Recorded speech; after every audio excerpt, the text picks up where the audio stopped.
प्रिय साधक, आप लोगों को शायद पता नहीं होगा और बहुत लोगों को पता होगा भी तो सुना हुआ हो सकता है, क्योंकि राक्षस की साधना सब कोई नहीं करना चाहता और न ही इनके बारे में जानना पसंद करते हैं। लेकिन जो लोग काली शक्ति की ऊर्जा को सिद्ध करते हैं या उनको साधते हैं, उन्हें राक्षस की साधना भी करना पसंद है। आप लोगों को केवल सात्विक और बुरी आत्मा को सिद्ध करने की तमन्ना रहता है मन में, और आप लोग राक्षस की साधना नहीं करना चाहते।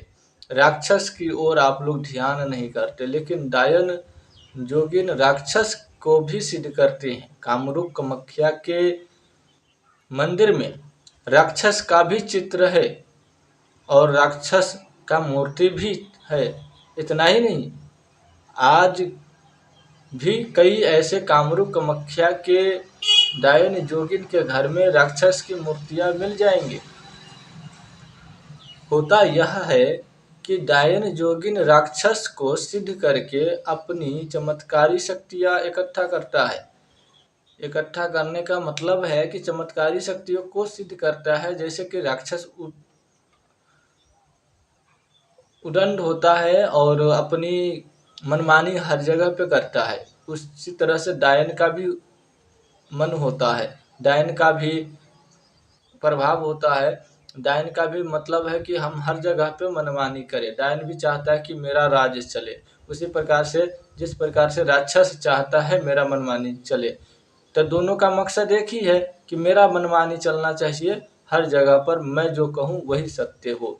इसीलिए डायन जो है राक्षस की साधना करते हैं।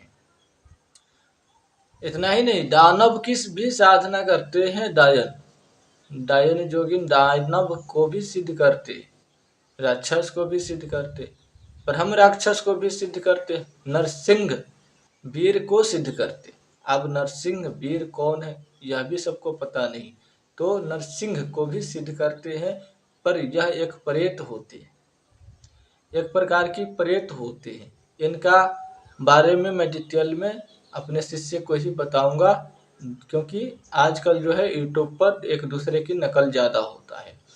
तो नरसिंह वीर की भी होते हैं, और इन सभी शक्तियों को, चमत्कारी प्रभावी शक्तियों को डायन जोगिन ही सिद्ध करते हैं। यह सब काली शक्ति में आते हैं, क्योंकि यह अपनी मनमानी करते हैं और अपना हक छीनने में बहुत माहिर होता है।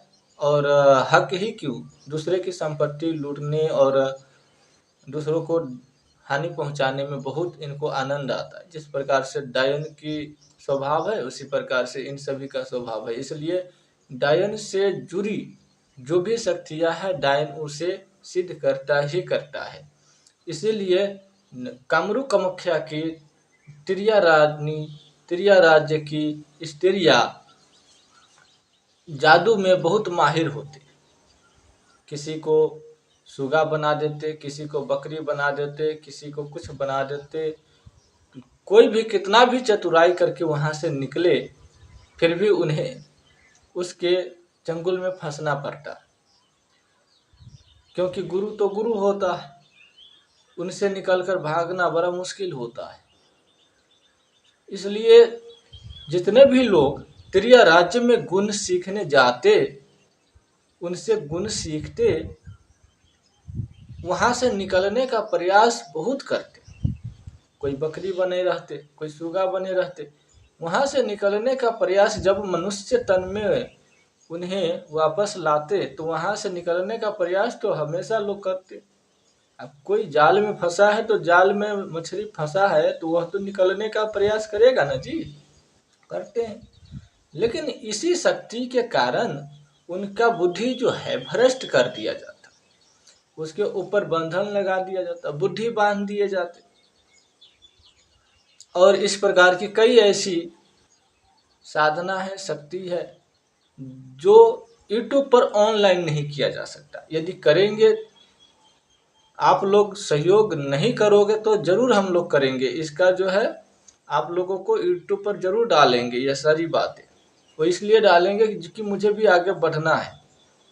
और इनका कोई गलत उपयोग करता है तो करे, मुझे क्या है। मैं तो बता ही दूंगा ना, जितना जानता हूँ वो सब बता दूंगा यूट्यूब पर, क्योंकि मुझे आगे नहीं आप लोग करोगे तो मैं यही करूंगा। आगे बढ़ने का कोई तो सहारा लेना पड़ेगा। पर मेरे द्वारा इन जानकारी को यूट्यूब पर डालने से यह होगा कि लोग इनका उपयोग करने लगेंगे और इस धरती पर पारदर्शिता फैल जाएगा। यानी कि बहुत लोग जो है अपनी मनमानी करना शुरू कर देगा। और अभी तो बहुत कम बुराई है, कल यदि यह जानकारी उन लोगों तक पहुंच गया तो वह लोग अपनी मनमानी करके कैसा भी कार्य को कर सकता है।